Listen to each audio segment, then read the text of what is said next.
Olá, começa agora mais um programa Destaques. Retratos em fotografia da vida pública de figuras como os ex-presidentes Juscelino Kubitschek, Getúlio Vargas, Jânio Quadros e João Figueiredo estarão reunidos a partir desta sexta-feira na exposição Presidentes, realizada pelo Instituto Mayra Eliane e Museu da Fotografia Fortaleza. A exposição, que reúne cerca de 50 obras da coleção Paula e Silvio Frota, acontece no Memorial Edson Queiroz, localizado em Cascavel, na região metropolitana de Fortaleza. Presidentes marca a chegada do Museu da Fotografia Fortaleza à cidade de Cascavel. A gente conversa então com a coordenadora do Instituto Mayra Eliane, Liane de Castro. Prazer recebê-la aqui, coordenadora. Prazer é nosso, Lucas, estar aqui com vocês, compartilhando desse momento tão especial para o Instituto Mayra Eliane e o museu, o Memorial Edson Queiroz. Explica para a gente como é que foi a ideia da exposição, no que é que ela acrescenta à vida pública dessas pessoas.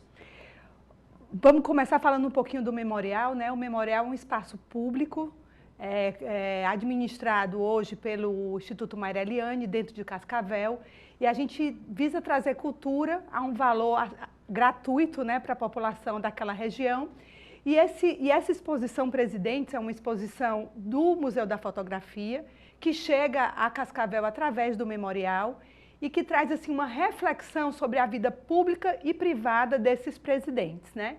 Nessa oportunidade, ao ver as fotos, ao caminhar pela exposição, a gente proporciona ao nosso público uma reflexão sobre o presidencialismo, sobre essas figuras públicas e pode assim, estimular não só a a população uma reflexão a respeito da vida dessas pessoas. Existe um conceito por trás das fotografias dessas figuras, desses ex-presidentes? Sim, existe. A construção, inclusive, da visita a essa exposição, ela tem um conceito, Então, ela parte de momentos, inclusive, da vida privada deles, onde você vê não só momentos de lazer, mas também momentos de solidão, E passa também pela vida pública deles, momentos marcantes, onde eles estão com a população, onde, inclusive, é interessante porque a fotografia, embora ela seja algo estático, ela traz sensações, Então, tem momentos lá que você pode observar na vida pública daquele presidente, muita movimentação, você sente aquele ruído, Embora seja algo estático. Então, tem toda uma premissa ao montar na curadoria da exposição. São fases diferentes de ex-presidentes marcantes para a história do país, São presidentes bastante marcantes, A gente vê Juscelino, a gente vê Getúlio, Figueiredo, também tem algumas coisas do Collor, até uma do Sarney também. Então, tem vários presidentes que circulam pela exposição e que trazem também momentos da nossa história. Fases históricas diferentes, Totalmente diferentes. Inclusive, a gente, ao trazer alunos também para fazer a visitação, nós queremos propor a eles reflexões sobre essas fases da história do nosso país, Trazer reflexões, estudos, para que eles aprofundem, entendam o que aconteceu naquela fase histórica do Brasil, como foi essa construção do presidencialismo no nosso país. E é importante dizer que também marca a chegada do Museu da Fotografia Fortaleza à cidade de Cascavel. Como é que o Instituto Mayra Eliane se relaciona e conversa com essa nova fase também? Olha, essa parceria vem acrescentar muito, Tanto para Cascavel quanto para o Memorial e o Instituto Mayra Eliane. Essa parceria começa pelo nosso espaço, que é o Memorial Edson Queiroz em Cascavel, mas acho que, como você sabe, nós também temos um outro espaço cultural, que é o Espaço Arandu, e pretendemos estender essa parceria do Museu da Fotografia para o Arandu também.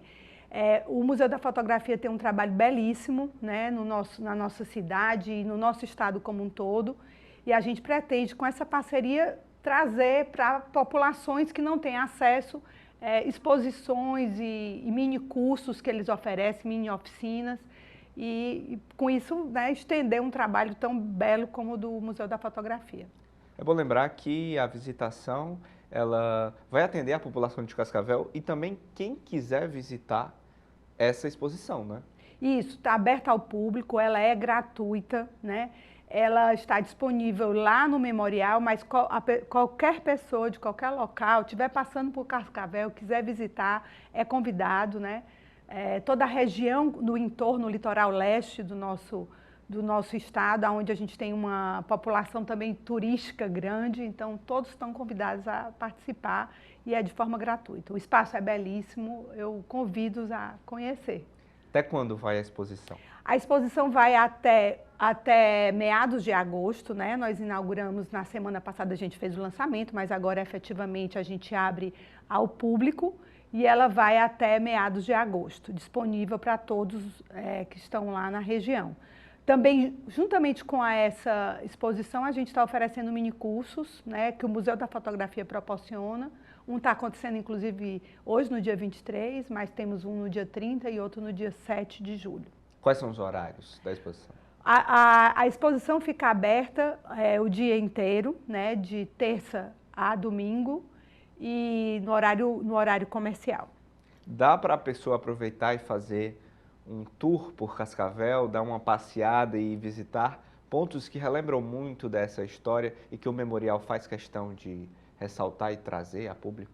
Com certeza. O memorial, hoje ele está instaurado num local histórico, né? Onde antigamente funcionou cadeia, foi também a Câmara, foi Secretaria de Educação. É um prédio tombado, né? Uma estrutura belíssima que foi recuperada pelo Instituto Maireliane. Na parte inferior desse prédio, nós temos a exposição que fala da vida desse grande empresário, empreendedor, que é Edson Queiroz. E aí também traz uma memória de Cascavel também. E na parte de cima, hoje, a gente tem essa exposição. Fazemos também, eventualmente, sarau de poesias, de chorinho, música, né? Então, é um local vivo dentro da cidade. E também, como ele fica num local muito central de Cascavel, é possível que qualquer pessoa que esteja visitando a cidade veja não só o memorial e visite outros pontos turísticos da cidade. Aproximar a cultura das pessoas, da população, acredito que é uma meta sempre muito quente para o Instituto, né? O Instituto, Lucas, tem como objetivo transformar vidas através da cultura e da educação, né? E a gente hoje, trabalhando ativamente através do memorial, através do Espaço Arandu e de outros equipamentos, onde a gente foca mais na educação, esses dois mais focados na cultura, mas a gente tem, além disso, também o Centro de Formação, Edson e Yolanda Queiroz, e temos também o CEI Olga e Pascoal Barroso, onde a gente proporciona uma educação para dois tipos de população diferentes, mas o nosso foco maior realmente é cultura e educação, de forma gratuita, de forma acessível à população dessas regiões onde nós estamos inseridos.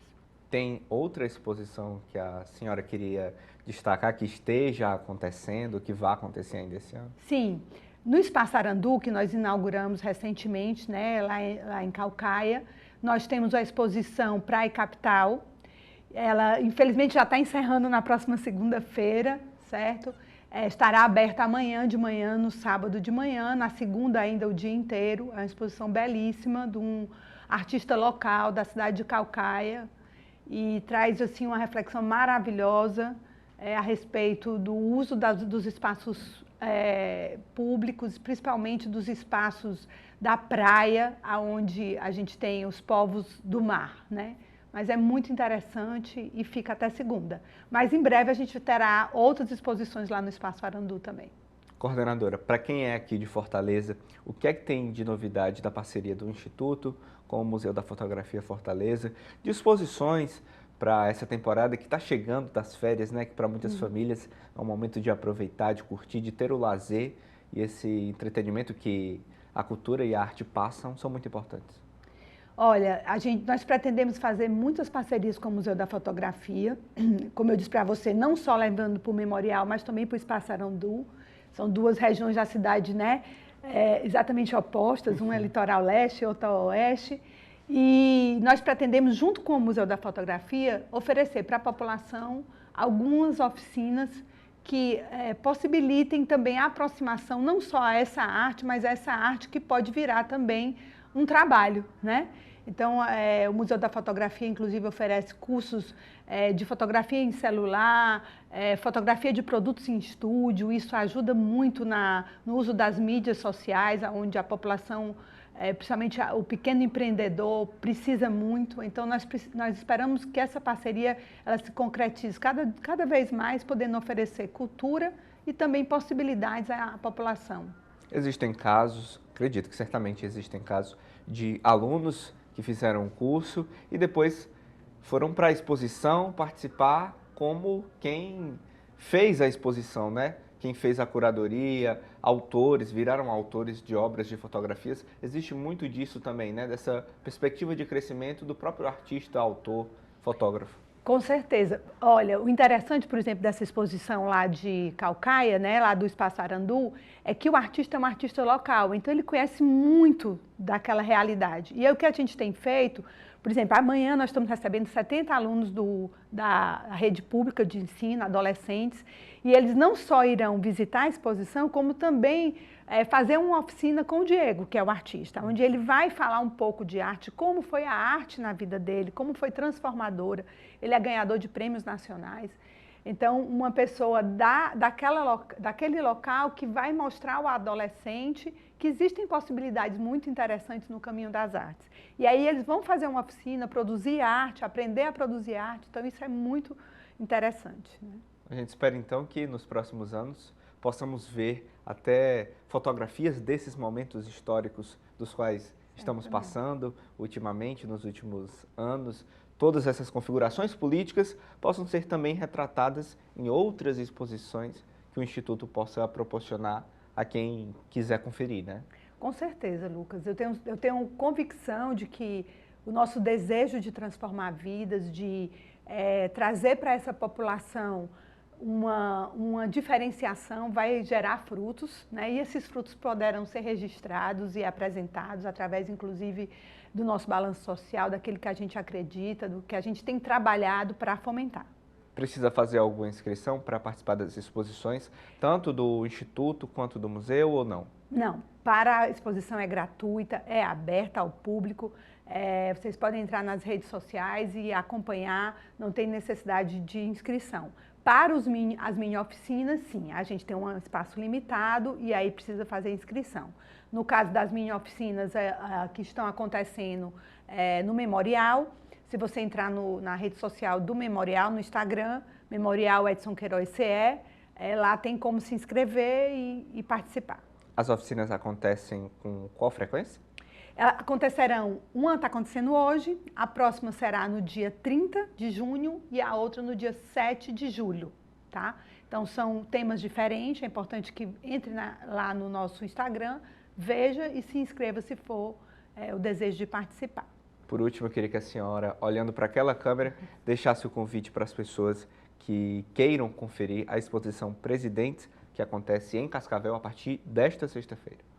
Então, distinto público da TV Otimista, a gente está muito feliz de participar hoje com vocês desse momento. Convidamos cada um que possa participar, que possa estar presente, né, lá no nosso Memorial Edson Queiroz, em Cascavel, para conferir a exposição Presidentes, que é uma parceria com o Museu da Fotografia. São fotos belíssimas, com uma curadoria muito bem feita, que vai proporcionar a você que vai lá conhecer uma reflexão, um conhecimento, até um prazer de entender um pouco mais da história do nosso país. Agradeço aqui ao Lucas e à TV Otimista essa oportunidade e convido a vocês para estar presentes lá. Coordenadora, obrigado por sua participação, sucesso nessa empreitada do Instituto, que possa colher bons frutos, tá? Eu que agradeço, Lucas. A gente vai para um rápido intervalo aqui no Destaques e volta em instantes.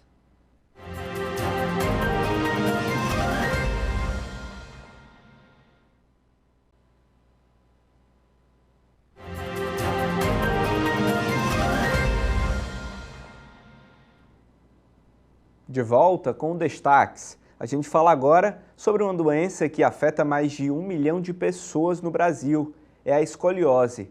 Os sinais mais comuns, como o desvio lateral anormal da coluna em formato de C ou S, aparecem na infância ou na adolescência principalmente. Junho é o mês dedicado a falar sobre o assunto, o Junho Verde. É possível se prevenir?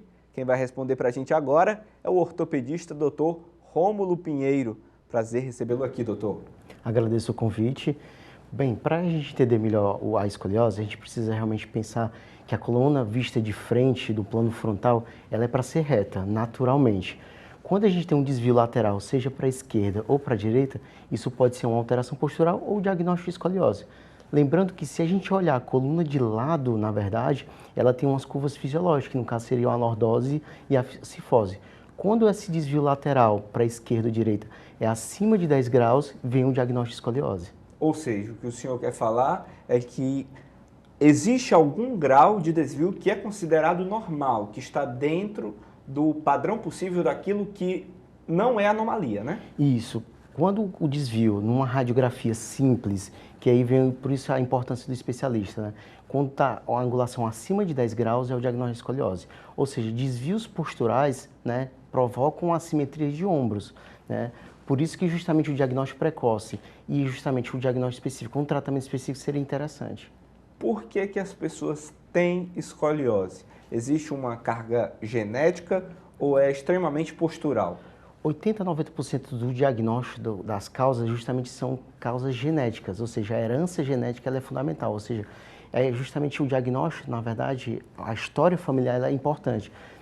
Por quê? Porque, na verdade, ela pode ser hereditária de pais para filho. Às vezes tem um familiar justamente que tem um diagnóstico de escoliose e ele passa essa carga genética, né, para a criança. Ou seja, são várias mutações genéticas que fazem com que realmente tenha o diagnóstico de escoliose, que em 80% dos casos é chamado, inclusive, como era anteriormente conhecido, de caráter idiopático. Mas assim, a influência que você percebe de um pai ou de um filho que olham um para o outro e percebem o comportamento, como se senta, como veste a roupa, tudo isso influencia também, né? Influencia bastante. Na verdade, o diagnóstico da escoliose hoje é dado pelos pais. É a hora que o pai vai examinar o filho, tira a roupa, despir, ele realmente olha as costas. Quando olha as costas, vê o ombro desalinhado, a escápula um pouco mais saliente, uma corcunda, uma gibosidade mais lateral à direita, a crista ilíaca, ou seja, a bacia um pouco assimétrica e às vezes até o encurtamento dos membros, das pernas, dando o diagnóstico, né, da escoliose. Por isso que qualquer sinal de alerta que eu falei agora, é interessante procurar um especialista, né, para justamente fazer o diagnóstico correto. Por que é que aparece normalmente na infância e na adolescência? A escoliose, normalmente ela aparece durante justamente o pico de crescimento, durante o estirão, na verdade, né? Ou seja, ela aparece, na verdade, no início da adolescência e faz com que justamente esse diagnóstico ele seja justamente um pouco tardio e muitas vezes, pelo diagnóstico justamente precoce sendo dado, seria uma forma justamente de tratar de forma mais específica o paciente. Por que é que, então, aparecendo na adolescência, a escoliose pode vir a se tornar um grande problema na fase adulta? Isso é interessante, porque, por exemplo, o diagnóstico, normalmente, como a gente relatou bem, é no início da adolescência, ou seja, meninas, né, ela tem um diagnóstico por volta de 9 a 11 anos de idade, meninos por volta de 10 a 12 anos de idade, mais prevalente em meninas. Se justamente a gente tiver um diagnóstico precoce e um tratamento mais específico ainda, através, por exemplo, de uma reabilitação, uma fisioterapia em curvaturas mais leves, a gente consegue prevenir com que tenha um agravamento na fase adulta e tendo também algumas outras coisas associadas, por exemplo, hernia de disco na fase adulta, outras coisas mais graves. Se as dores começarem a incomodar na adolescência, é um sinal de que essa situação pode vir a ser muito grave? Isso, a dor é um sinal de alerta, né? Justamente curvaturas acima de 50, às vezes até 70, até às vezes 90 graus, provocam uma alteração, na verdade, no corpo inteiro da criança. Por quê? Porque a escoliose, na verdade, essa curvatura em S ou em C, no plano lateral, vista de frente, ela, na verdade, ela não é só isso. O conceito hoje mudou. Na verdade, é uma deformidade tridimensional. Essa criança, na verdade, ela tem uma rotação do tronco. A caixa torácica, né, justamente ela roda e faz com que justamente tenha alterações do quê? Em órgãos internos. Por exemplo, vai ter justamente uma alteração no coração, no pulmão. É aquela criança que justamente tem falta de ar, dor na coluna torácica, que são sinais mais de alerta. A altura influencia, doutor? Uma pessoa mais alta pode vir a ter mais problemas, uma muito baixa, os extremos acabam influenciando? Com certeza, né? O pico de crescimento maior, ele está mais associado a uma progressão maior da deformidade, da escoliose, ou seja, pacientes um pouco mais altos, eles tendem justamente a ter uma progressão maior da doença. Por exemplo, se a gente pegar a tipificação da escoliose em relação a meninos, 7 vezes maior em meninas. Por quê? Porque, na verdade, a menina tem um estirão um pouco maior, né? Ou seja, a deformidade ela é um pouco mais rápida. A menina tem um estirão maior do que o menino? Isso, que é justamente pelo fato que ela tem 7 vezes maior predisposição a ter escoliose do que um menino. Né? Imagine só, se a gente pega um prédio, certo? E ele começa a entortar, vamos pensar assim. A gente precisa colocar vigas, ou seja, a musculatura, né, da menina, ela também é mais fraca também, associada também em relação a meninos, que faz com que tenha o segundo fator mais importante, genético. Por isso que a menina tem um fator importantíssimo, né, genético associado. Por isso que os diagnósticos são mais em meninas. Doutor, e o tratamento dos meninos e das meninas? Existe alguma diferença de acordo com o sexo? O tratamento, na verdade, ele é preditado, na verdade, pela curvatura, deformidade. Por exemplo, normalmente essa escoliose, ela fica com uma angulação por no máximo uns 20 a 25 graus. Ou seja, o tratamento ele é a base de uma reabilitação, uma fisioterapia, um fortalecimento, um alongamento da musculatura da coluna. Quando esse justamente progride acima de 25 graus, né, a gente utiliza outros recursos, independente do sexo, né? Apesar de justamente as meninas terem uma predisposição maior para casos serem casos mais graves, né? Ou seja, acima de 45 graus ou 50 graus, a gente tem justamente a indicação do tratamento cirúrgico. Entre 25 graus e 50 graus, o uso do colete, né, como uma ajuda de evitar a progressão, seria tratamento mandatório. Na realidade do trabalho do senhor, o que é que o senhor mais percebe? Pessoas procurando tardiamente, mais meninos, meninas, como é que funciona adultos também? O diagnóstico hoje está tardio, por isso que eu venho ressaltar a importância do Júnior Verde, né? Com o diagnóstico mais precoce, a gente consegue um tratamento mais específico, mas o que eu percebo no consultório, normalmente às vezes é um diagnóstico tardio. Normalmente aquele paciente, aquela criança que teria justamente uma indicação normalmente de só fazer um fortalecimento, um alongamento da coluna, ele agora na verdade vai precisar de um colete, por exemplo, ou às vezes até, em casos mais graves, uma indicação cirúrgica. Por isso que o diagnóstico precoce ele é fundamental, não só para a progressão, mas para o tratamento imediato. Doutor, eu mesmo já vi adolescentes usando esses coletes. Há muito preconceito, estereótipo criado também na própria escola entre os adolescentes que faz com que alguns, por exemplo, não façam uso do colete e assim prejudiquem a própria coluna? Isso, a medicina modernizou muito, e principalmente na área da escoliose, né, o tratamento por coletes também se modernizou. Antigamente os coletes tinham uma moldura e pegava até a cervical, até o pescoço. Eram os chamados coletes chamados Milwaukee, né, que foram desenvolvidos pelos americanos. Só que hoje o conceito mudou. E hoje existem os coletes chamados 3D ou 4D, que na verdade eles só acoplam na região do tórax e do abdômen, fazendo com que, por exemplo, uma criança, né, não tenha bullying, por exemplo, né, ela coloca uma roupa mais folgada, na verdade é imperceptível, inclusive, ou seja, eu estou tendo realmente uma maior adesão do uso do colete com o uso realmente desses coletes mais modernos. E os pais? Como é que ficam os pais nessa história toda? Os pais, na verdade, eles têm um papel fundamental, na verdade, de orientar e de estimular e incentivar o tratamento. Porque, por exemplo, um tratamento com uso de colete, na verdade, ele deve ser preconizado mais ou menos até 23 horas por dia esse uso do colete, entendeu? Ou seja, o pai ele tem um papel fundamental de estimular a criança. Por quê? Porque se essa criança, na verdade, quando tem uma indicação de usar o colete e ela não usar, ela vai justamente, pode ter uma indicação de uma cirurgia, se isso progredir. E normalmente isso progride, às vezes, muito rápido. Doutor, existe tratamento no Sistema Único de Saúde ou a rede privada é a única solução para essas pessoas? Hoje, na verdade, o tratamento ele é tanto na rede, no SUS também como na rede privada. E, na verdade, o tratamento ele envolve basicamente isso, o fortalecimento e alongamento em casos mais leves, né? Casos moderados, a gente utiliza um colete, né? Que justamente tem colete disponível pelo SUS, na verdade, né? E indicações cirúrgicas também disponíveis pelo SUS, né? Através de um tratamento cirúrgico hoje que traz realmente segurança para o paciente. Né? A cirurgia hoje, na verdade, ela tem uma predisposição, na verdade, um tratamento, na verdade, seguro, eficaz, para justamente corrigir completamente a escoliose. Né?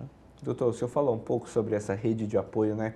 Uma equipe multiprofissional pode também ajudar essas crianças, esses adolescentes, uma equipe que possua apoio de psicólogo, de orientação do ortopedista, de acompanhamento diário?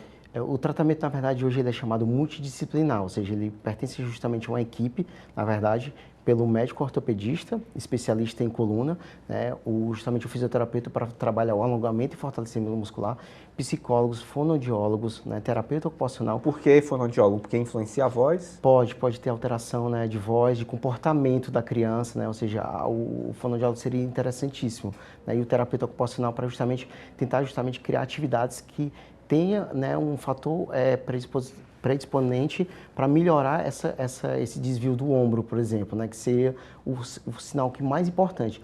Outro profissional importantíssimo é o ortotista, que é justamente ele confecciona a órtese. Esse é menos conhecido, menos conhecido, que é o profissional que vai fazer, por exemplo, esse colete 4D, né, que é justamente feito por justamente hoje específico. Cada paciente tem uma moldagem diferente. Doutor, é mito ou verdade que a mochila nas costas dos adolescentes na época de colégio, de ensino médio, que carregam muitos livros, influencia também para aqueles que não têm, por exemplo, uma predisposição genética, influenciam a ter escoliose? É verdade. Justamente a má postura, uma sobrecarga na coluna pode provocar um desnivelamento dos ombros e uma progressão da escoliose. O que é preconizado? Que a criança use no máximo nas costas 10% do seu corpo, do peso do seu corpo, ou seja, isso pensando numa situação ideal. Estudos mostram que justamente crianças escoliosas têm que usar até menor peso, por exemplo, 5%, mas no máximo 10% é justamente o preconizado hoje em dia. Existe uma solução que é levar uma mochila de rodinhas também, né? Essa é a solução perfeita, na verdade, porque justamente você tira todo o efeito ali mecânico, na verdade, né, e faz com que justamente a coluna, né, ela modifica durante o dia também a postura e faz com que não tenha nada ali impedindo que ela mude, né? Principalmente com o uso, por exemplo, pacientes que usam colete, a musculatura, a mochila, na verdade, ela é contraindicada, inclusive. Doutor, dos casos mais graves de cirurgia, como é que funciona o processo? Eu acredito que ele passa a ser ainda mais intenso do que aqueles que não precisam. Afinal de contas, você vai precisar passar um período de repouso, vai precisar de um acompanhamento muito maior, um apoio muito maior dos pais para andar, para se locomover depois da cirurgia. Como é que é esse passo a passo? Detalhe para a gente, certo. Por favor. A cirurgia hoje, na verdade, mudou muito, né? Justamente a técnica cirúrgica modernizou e a medicina contribuiu para isso. Ou seja, a cirurgia hoje, né, ela ganhou um grande cenário, na verdade, na anestesia. Né? Hoje a cirurgia ela é bem segura, ela tem uma preconização com a segurança. Através de quê? Também de um neurologista também na hora da cirurgia. Para quê? Ao vivo, durante o procedimento cirúrgico, a gente consegue acompanhar, né, qualquer alteração neurológica e corrigir, né, a escoliose. Como é que ocorre a correção cirúrgica? Através de parafuso e haste na vértebra, que a gente consegue fixar e justamente corrigir, moldando literalmente, né, a coluna e deixando ela reta. E aí, posteriormente ao procedimento cirúrgico, a reabilitação é interessante. Normalmente a gente deixa o paciente 4 semanas até 2 meses, na verdade, fora de atividades escolares, para justamente trabalhar principalmente, né, essa nova adaptação. Por quê? O eixo de gravidade muda, ou seja, a cirurgia, inclusive crianças podem crescer até 5 centímetros com a cirurgia. Mesmo? Ou seja, é um crescimento, até muda a forma de ela andar. Por isso que a gente coloca justamente o paciente. Só para interrompê-lo, por que elas podem crescer? Porque os pinos vão alargar?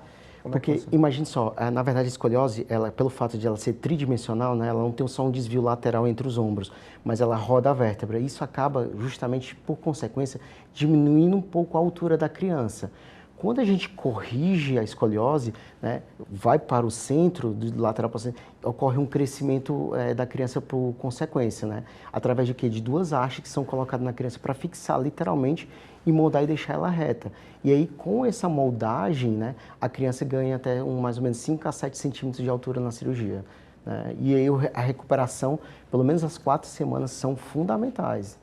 Doutor, existe a escoliose de postura, postural, que ainda não é, por exemplo, um caso de escoliose para usar um aparelho, mas para fazer um tratamento em RPG? Como é que funciona? Isso, a deformidade, né, postural, né, ela é muito prevalente, inclusive, na nossa população. Por exemplo, a maior causa de escoliose ela é idiopática e ocorre na adolescência, mas existe escoliose do adulto, por uma causa, por exemplo, postural. Quando essa angulação que a gente mencionou anteriormente da radiografia simples dá menor que 10 graus, isso é uma alteração postural, ou seja, o alongamento e o fortalecimento da coluna ele é fundamental nesse caso para corrigir, né, a deformidade. Claro que algumas simetrias assim leves, né, muito discretas, elas são hoje em dia imperceptíveis e na verdade você não precisaria mudar do ponto de vista fisiológico. Doutor, você recebe muitos casos de pacientes, por exemplo, que descobrem alguma alteração, seja postural ou não postural, em casos um pouco mais complexos, médio para graves, de pacientes que descobrem essas alterações fazendo exercícios físicos com acompanhamento de profissionais especializados, fazendo um agachamento, um exercício que requer um pouco mais de força na coluna, e aí ele descobre que tem escoliose? É interessante, porque normalmente o diagnóstico da criança ele dá com os pais. E o diagnóstico do adulto ele é dado justamente pelo educador físico normalmente, né? Ou por um profissional de fisioterapia, né? Ou seja, o principal diagnóstico da escoliose do adulto, na verdade, é na reabilitação, é durante o exercício. Que é a hora que ele vai fazer um exercício, aí o educador físico vê, o ombro está desalinhado, a escápula está um pouco mais saliente. Ou seja, realmente o diagnóstico do adulto, ele é feito justamente durante a atividade física, né? Ou, por exemplo, um paciente... Outro benefício da atividade física, né? Isso, é verdade. Ou também, por exemplo, ele vai fazer um exame de rotina, por exemplo. E aí faz uma radiografia de tórax, por exemplo, e vê uma curvatura, né, um desvio, né, na coluna, né? São os dois principais diagnósticos, né, hoje na escoliose do adulto. A pessoa que faz o tratamento, conclui o tratamento, ela passa a não ter mais a escoliose, ela não carrega mais consigo a deformidade, ou essa deformidade ela apenas se mantém e pode vir a reaparecer? A deformidade da escoliose, na verdade, ela tem múltiplas causas. Dentre as principais causas, né, justamente a gente fala do fator genético. Mas, por exemplo, 10% dos pacientes eles podem ter outras causas. Escoliose neuromuscular, que tem uma doença pré-existente, né, ou escoliose, por exemplo, congênita, que ela justamente já nasce com uma deformidade, uma má formação na coluna. Tá? A escoliose genética, né, ela não tem cura na teoria, né? Ou seja, o tratamento, na verdade, ele tende a evitar duas coisas, piora da curva, da deformidade, né, e tentar, de alguma forma, se for muito grave, né, uma correção, ou seja, ela é uma doença hoje falada que não tem cura pelo fato de ela ser um componente genético e o tratamento ele tenta evitar uma diminuição da deformidade. Nós temos aí no Brasil mais de 1 milhão de pessoas que carregam a escoliose, é um peso muito mais físico até do que propriamente pela nomenclatura. Dá para a gente estimar em quanto tempo, por exemplo, daqui a quanto tempo a gente vai ter uma redução desse número de pessoas com escoliose? Ou isso é muito difícil porque a população brasileira é muito grande e não dá para mapear todo mundo também, né?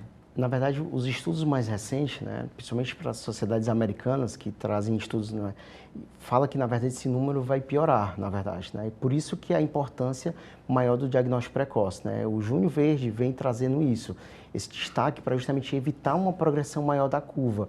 Porque, por exemplo, como o diagnóstico normalmente ele é tardio, ocorre uma piora do quadro. E tem o fator genético, a carga genética, a carga hereditária, ela é muito importante, ou seja, aquele paciente justamente que tinha indicação às vezes de um tratamento um pouco mais leve, na verdade ele vai ter um diagnóstico mais tardio pelo fato justamente de ter uma menor procura hoje no especialista. Por isso que é interessantíssimo, qualquer dúvida, né, procurar imediatamente um ortopedista especialista em coluna para dar o diagnóstico e fazer o tratamento o mais precoce possível. Então aqui só para finalizar, a carga genética ela faz com que a pessoa com escoliose receba uma alteração genética e essa alteração genética seja repassada para a família, né? Não é assim? Isso é interessante, né? A mutação genética de vários genes específicos, né, faz com que tenha um diagnóstico de escoliose. Por exemplo, por que as meninas têm mais incidência de escoliose que os meninos? Porque ocorre mutações genéticas no estrógeno, que é o hormônio feminino. E esses hormônios estrógenos com mutações genéticas, eles fazem um direcionamento para a escoliose. Por isso que a carga genética das meninas são 7 vezes maior, pelo fato justamente de a mutação genética ela ser bem específica e ela está justamente associada com hormônios femininos. Doutor Rômulo, a gente agradece a participação aqui no senhor. Suas considerações finais, por favor. Eu que agradeço a oportunidade, né? O Junho Verde, na verdade, é um mês simbólico, mas todo dia e todo mês é hora de se preocupar com a saúde, né? Principalmente dos nossos filhos e crianças, para justamente a gente fazer um tratamento mais precoce e de forma mais simples e quebrar também esse paradigma da escoliose hoje, né? O Destaques vai para um rápido intervalo e a gente volta em instantes com mais destaques.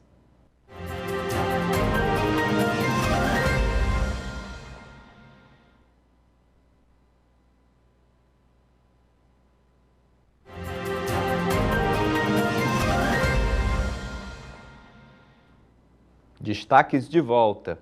Toda tentativa de suprimir, remarcar ou adulterar o número de chassi ou placa de identificação de um veículo agora é considerada crime. A mudança na legislação entrou em vigor a partir de abril deste ano, o que antes se configurava como crime apenas se a adulteração fosse duradoura ou com fita isolante, por exemplo, agora vale para qualquer dessas tentativas de adulteração. Observa-se hoje a prática do crime principalmente por entregadores de delivery, pela pressa que o trabalho por metas exige. O Brasil tem atualmente 1.600.000 trabalhadores por aplicativo, divididos entre entregadores de plataforma de delivery e motorista de apps de caronas. Os dados são de uma pesquisa realizada pelo SEBRAP, o Centro Brasileiro de Análise e Planejamento. A gente vai conversar agora com o Regis Pinheiro, vice-presidente da Associação das Defensoras e dos Defensores do Estado do Ceará. Prazer recebê-lo aqui, doutor. Obrigado, Lucas. É um prazer estar aqui. Qual é o principal problema identificado na legislação quando o assunto é essa adulteração de chassi ou placa de identificação dos veículos? Certo. Então vamos lá. A alteração legislativa que ocorreu esse ano foi justamente para inserir a modalidade suprimir. Antes, só quem alterava ou suprimia, ou alterava ou remarcava dados identificadores de veículos é quem respondia por esse crime. Então era muito comum a gente se deparar com pessoas que utilizavam um pano, um adesivo, para furar o sinal vermelho. Não que isso aí não fosse uma coisa ilegal, era uma ilegalidade administrativa, ele recebia uma multa, mas não recebia uma punição penal. E agora, desde o dia 26 de abril de 2023, agora, desse ano, se colocou a modalidade suprimir. Então, se a pessoa coloca um pano, coloca um adesivo na placa, ou até mesmo retira a placa, ele vai estar cometendo um crime de falsificação, um crime de falso, previsto no artigo 311 do Código Penal Brasileiro. Qual o resultado da punição? A punição ela pode variar de 3 anos até 6, com algumas causas de aumento de pena, se for funcionário público, etc. Ou então se ele exerce isso para comércio, ele pode ter algumas causas de aumento de pena, que pode chegar perto aí de 8 anos.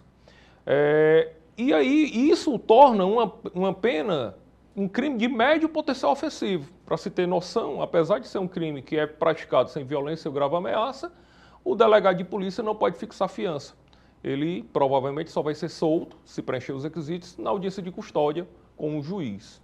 É um crime equiparado a qual outro crime, por exemplo? Assim, de uma média... Por exemplo, ele é considerado pelas penas um crime mais grave que uma lesão corporal grave, que começa com 1 ano. Ele é mais grave a pena inicial do que um crime de furto qualificado por arrombamento, que começa com 2 anos.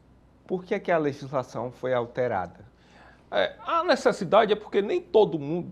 Tem muita gente que suprime a placa para não receber uma multa, né? Para poder entregar mais rápido, fazer as entregas mais rápidas, mas muita gente faz isso para cometer crimes, para cometer assaltos, homicídios. Então é o que a gente chama no direito de um crime, uma criminalização de atos preparatórios. É uma tentativa também de evitar outros crimes, como de homicídio, como de roubos, para identificar os veículos mesmos, que estão... E é dessa forma que a polícia faz uma fiscalização. Quando a gente vai atrás de um crime, de uma investigação de um crime de homicídio, ele vai procurar pelas placas, e aí quando a pessoa suprime, quando a pessoa retira aquela placa, fica difícil a investigação.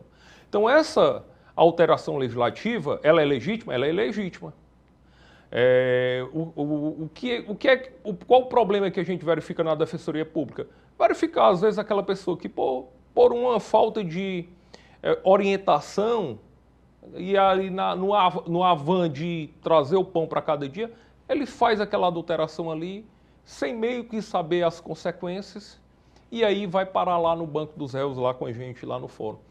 Então a gente tem essa preocupação de informar a população sobre esse risco e que é um crime que é uma pena considerável, em si uma pena considerável.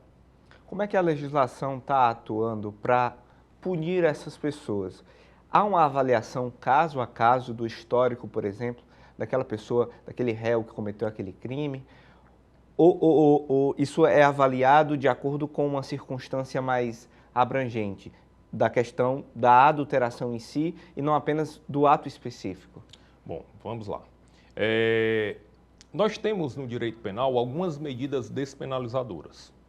Por exemplo, quando é a primeira vez que a pessoa comete um delito, nós temos a suspensão condicional do processo, nós temos a possibilidade de crimes de menor potencial ofensivo.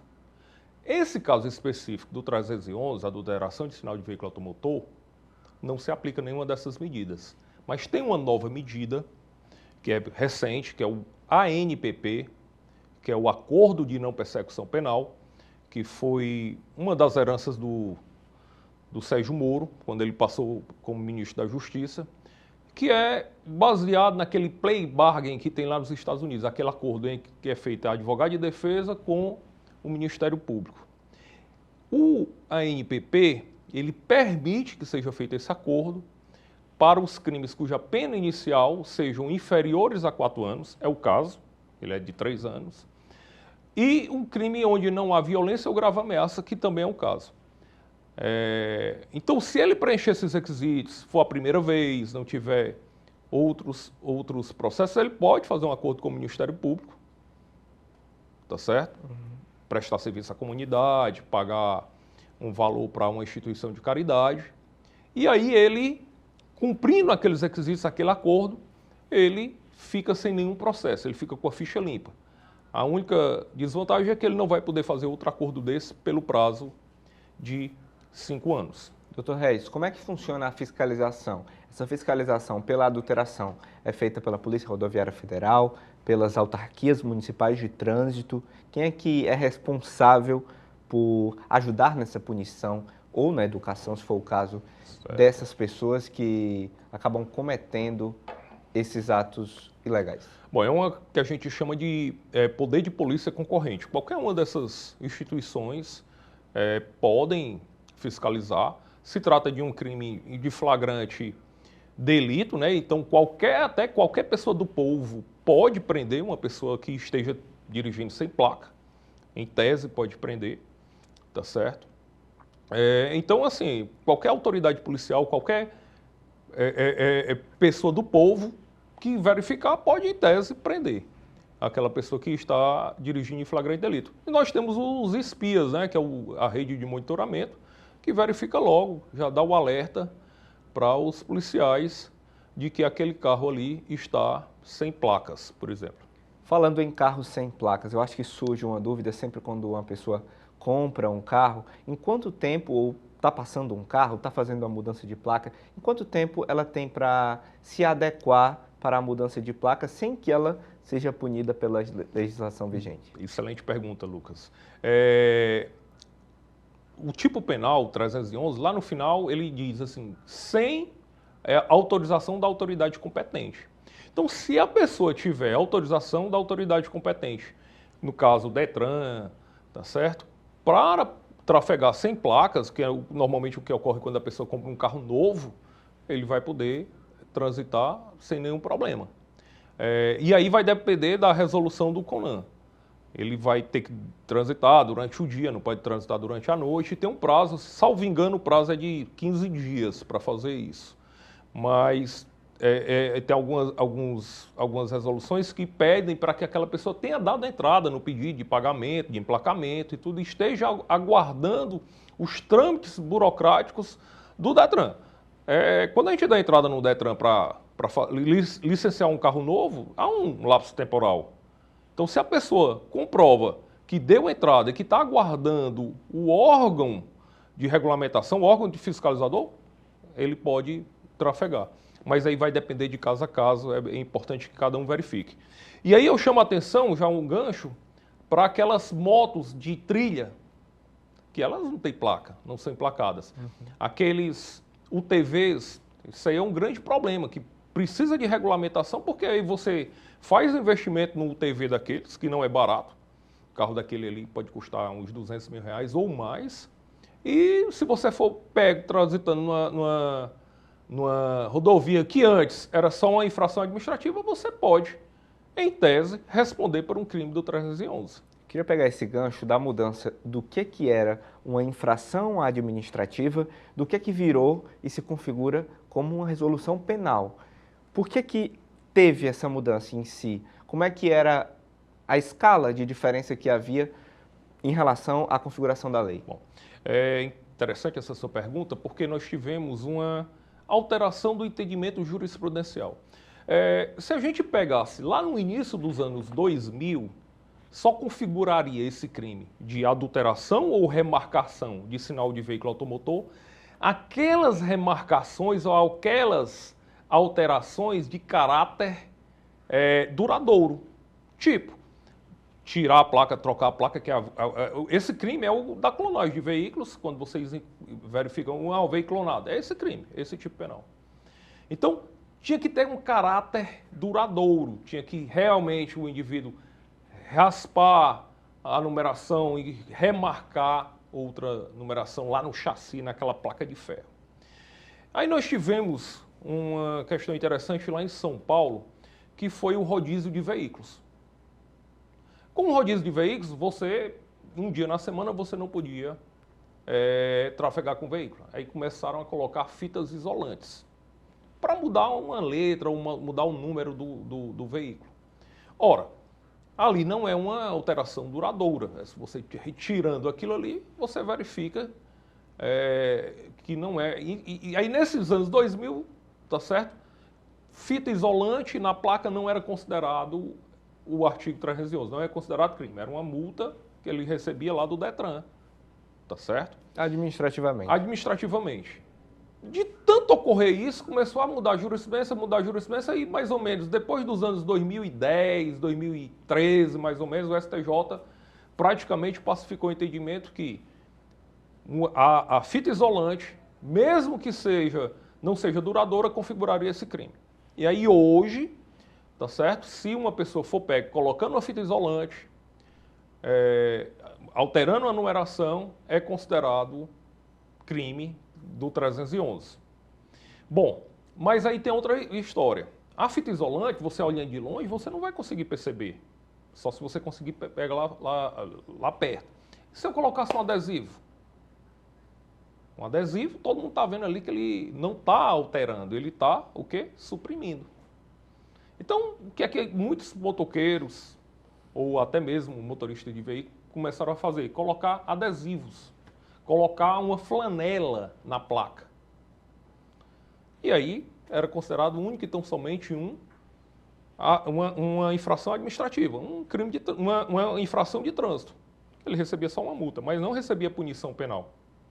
E aí, com essa alteração legislativa, que aí se acrescentou o núcleo verbal suprimir, aí nesse caso, quando eu coloco um adesivo, quando eu coloco um pano encobrindo a placa, eu estou suprimindo aquela placa. E aí colocou também o nome placa identificadora no tipo penal. E aí passou a ser crime também esse ato de suprimir essa placa.